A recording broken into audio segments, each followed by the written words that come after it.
Let's talk about bluntness in communication. Suppose there were two different farms with two different farmers running them, and the same worker goes to get a job at each farm. On the first farm, the worker shows up, and without even looking up from what he's doing, the farmer says in a gruff way, "You're the bean picker, that's your field," and he says, "Come back and let me know once it's weeded." And that's that. The second farm, the farmer stops what he's doing. He looks with this overflowing concern at the new guy. He puts his arm around him. He says, "You're going to be great. I'm going to make you the executive director of legumes. You're going to be reporting directly to me. I'm so glad you're here. When you're ready to get started, that's your bean patch over there." And so on and so forth, right? So it turns out that almost everyone would prefer the second farmer. But is that a good thing? It turns out that the value of softness of speech is limited to the lack of value in the person that needs to hear it. The value of softness of speech is limited to the lack of value in the person that hears it, that needs to hear it. That in and of itself is super offensive, isn't it? Now, we live in a world that, for lack of a better word, is highly feminized. It used to be that there was a masculine appreciation for getting information given to you straight. But now, we have not only allowed this dictation of how we say things and what we can say, but it's become mainstream. Now, I had a conversation with a friend of mine not too long ago, and he happens to have a lot of females in his family. He's a husband and a father. I actually know several people in that boat, but this particular person, he said, you can't say things the same way to women as you can to men. And I said, that thought has never crossed my mind in my entire life. And I laughed because it explained an awful lot of situations. Now, I bring that up not because I think this is a men-women situation. I don't, actually. But I'm bringing it up from the gender perspective, from an archetypal approach, talking about something that's masculine or feminine archetypally, not necessarily strictly by gender, although there is huge overlap. That's not the point of this. We have gotten to the point as a society where we want everything to be sugar-coated. And there are immense, terrible consequences for this.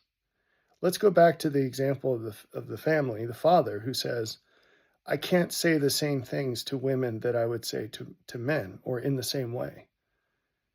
That doesn't sound like it's overtly bad, but let me explain why it is. What that means is, in the set of all things that you could say, there are things that can't be said. In the set of all things, all ways of saying it, there are things that you can't do. Invariably, what that means is that there is information that you cannot convey. And for some reason, people don't make that connection. And it's really bad. It's really bad. What it means is, as long as we're imposing limits on communication, on what can be said and how, what we're doing is guaranteeing the person we're communicating to will not have the same picture we do. Guaranteed. It has to be that way, because you're taking tools off the table and you're saying, well, I can't say this, I can't say that, I can't say it in this way, I can't say it in that way. And if that were the sum total of the downsides, it would be enough. But it actually is worse than that. So let's go back to the bean picking example. So Mr. Fluff Everyone Up, that farmer who likes to sugarcoat everything, you say, like, well, what's the harm? What's the harm in that bean picker feeling like he's something more than that? Well, because he's not. He's not. He's a bean picker. He needs to go weed the bean field. You can't make something less seem like something more without harming the people you do that to.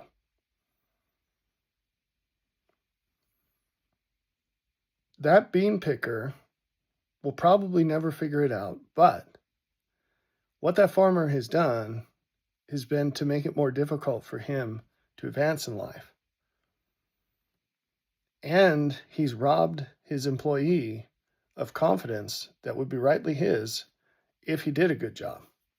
What do you mean? Think about the kinds of compliments that guy's going to get constantly, because that Mr. Fluff It Up farmer, he's going to be of this mindset of, oh, I have to compliment this guy 5 times for every one criticism I give him. Do you know how that works in practice?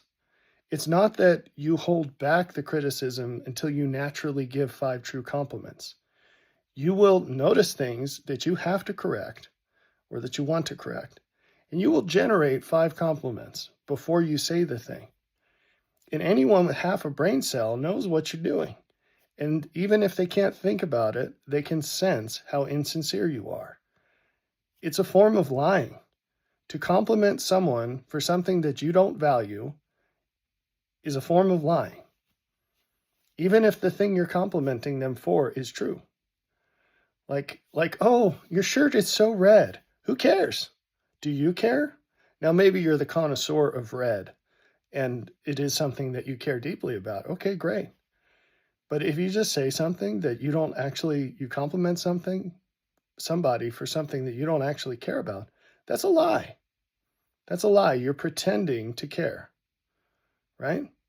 And that has enormous consequences. The thing is that employee will never be able to trust the farmer, ever.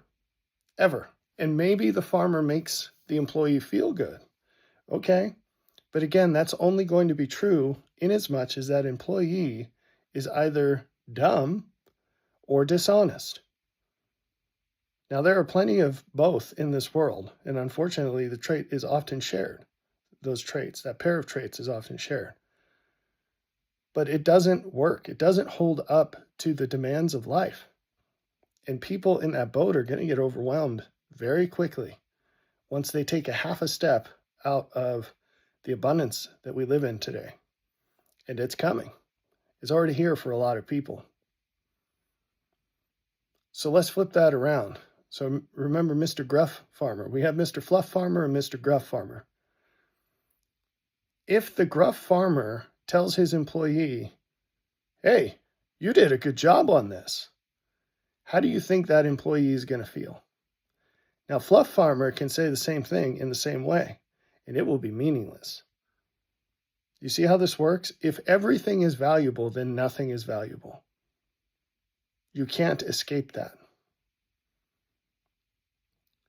So we need to get to a place as individuals where what we care about is the information, not the delivery mechanism.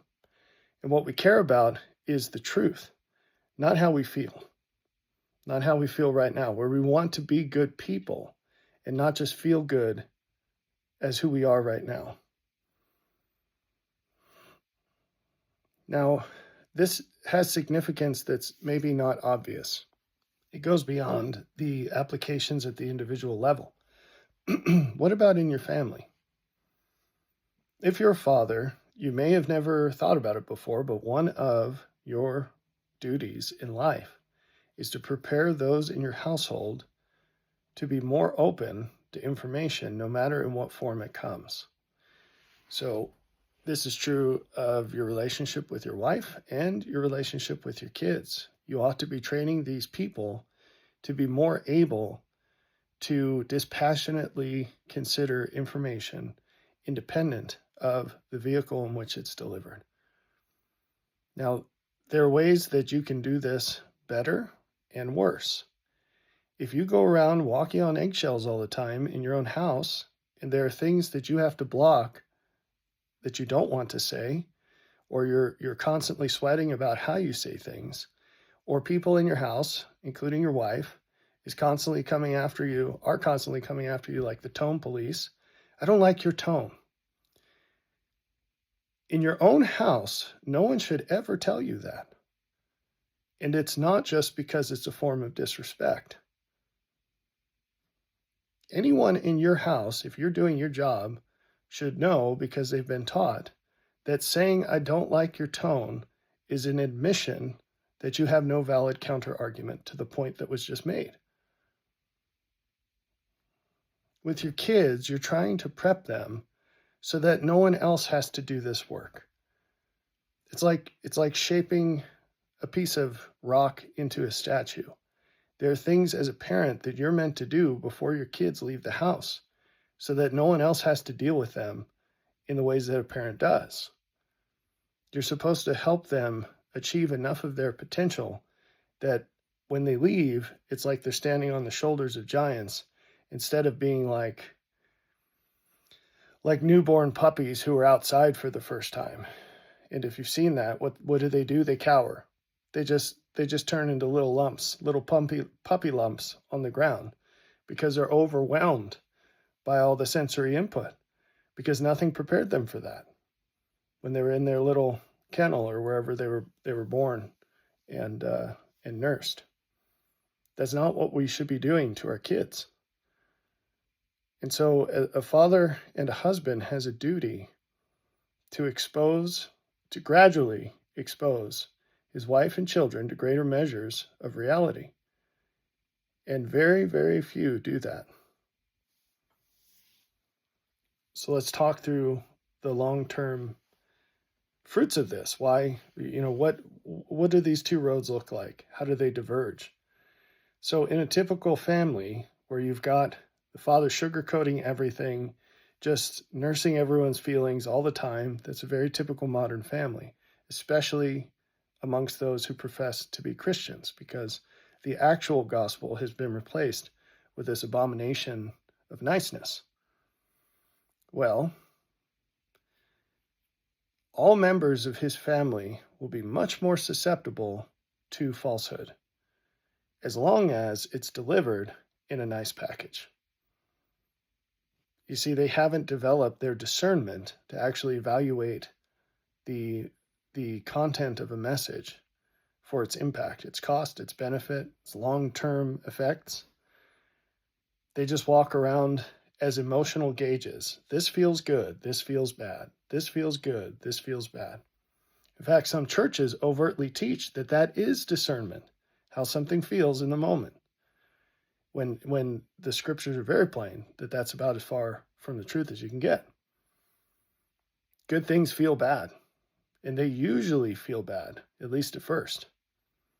The point is for us to learn to feel good around good things. It's not for us to decide what is good by how it makes us feel right now. So when you aren't training your family in how to accept and evaluate truth dispassionately, what you're doing is you're setting them up for failure. And you can guarantee that there will be plenty of people in the world who will tell them what they want to hear or tell them how they want to hear it.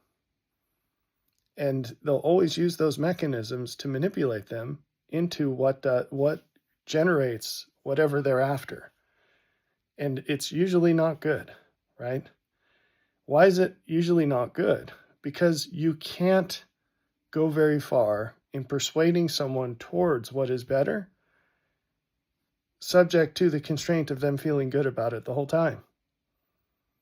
Like, what world-class athlete felt good during all of their years of training to that point? Like, looking at that path, at what point along the path was the next increment of improvement something that felt even better than what came before? Never. It was always harder. It was always harder. And it was always better, because those things go together, typically. And it's not just true of athletes. You can apply this to basically any situation in life. Apply it to families itself. Are you telling me that marriage is easier than being single? Are you telling me that having kids is easier than not having kids? Of course not. The question is it worth it? That's a very different question. And if you orient your life towards the worth of things, and you aim for what has the greatest meaning, you will constantly be doing things that feel bad. And you'll have to subject yourself to things that don't feel nice to hear, and people who aren't nice to be around. But if you're actually studying your scriptures, this should come to no surprise. Flip open the New Testament to any old page, the Gospels specifically, but you could lean into the letters as well, but especially in the Gospels, and read the page. Honestly think about how you would feel in that situation. It doesn't matter what part we're talking about. You probably wouldn't feel very good. You'd probably feel terrible. What Jesus said and what he did, if looked at honestly, it's not this sheepish, super nice guy. He was a very rough person, a very rough person. But so much of modern Christianity is just completely made up. It has no connection whatsoever to what's actually in the scriptures. And we've subjected ourselves to so many years of going to church and hearing this nonsense that it's really, really hard to take the scales from our eyes and just read the text as if we'd never seen it before. But to the extent that you're able to do that, you're going to see how rough Jesus really was. Now, that's the flip side of what I'm saying. There are always going to be smooth talkers who will tell you what you want to hear. Do you want your daughter to marry a smooth talker that tells her what she wants to hear? You might think, well, I want my daughter to be happy. I want a guy who's just going to lavish her with praise and money and all the things that she wants. Okay. How long is that going to last? How long does it ever last? Because the motive is never love. It's always to get gain. Love is a measurement of how much someone's willing to suffer for the benefit of another person. It's not a measurement of how fully they're willing to give that person what that person asks. That's not what love is. People who do that sort of thing are doing it, drum roll, for themselves, not the other person. It's always for themselves. So you get a young lady who gets married to a guy who's just always praising her, always giving her all these wonderful things, always so nice. He's so nice. That's not going to last. And furthermore, even if it did, which it won't, sooner or later, that young lady is going to realize that she has zero intimacy with this guy. They are not connected at a deep level because they can't be. He's permanently locked in surface mode. Not just because he refuses to engage with her depths, but because he will not reveal his own to her. Because he's always nice. It's a real problem. And so she's going to have serious self-worth issues, as she should, because she's going to know that, yeah, sure, she's getting praised all the time, but it's meaningless praise. It's empty. It has nothing to do with her. It's just because she's body 57389 in slot 6724. She's random human female in this marriage with random human male who's nice all the time. No one wants that. She might think she wants that initially, but 10 or 20 years from now, she's going to be a very unhappy woman for the rest of her life. Nice guys can't raise good kids. A great deal of the value that a woman encounters in life is through her children, including the quality of children that they end up being, quality adults her children end up becoming. Most of that will be determined by the quality of the man she marries. And that's just the way it is, whether you like it or not. If you marry a nice guy, you're not going to have good kids. So look around you if you'd like to test that theory. For some people, it's going to hit really close to home because your kids are the proof of what I'm saying.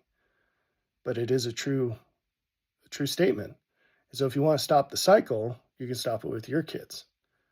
So we talked about daughters. What about sons? When you raise a son to think that he has to blow smoke up a woman's butt in order for her to love him, because that's what he saw with daddy and mommy, that mommy was really never happy, but she was really not happy unless dad was blowing smoke up her butt. They will replicate those patterns, and you will create little nice guys, and it's like a virus. Takes over a cell, makes a whole bunch of little baby viruses, and lets them out into the environment. And that's a pretty good description of how most people run their families today. And those guys are going to go out, and they're going to be taken advantage of, and girls are going to probably ignore them until they're older.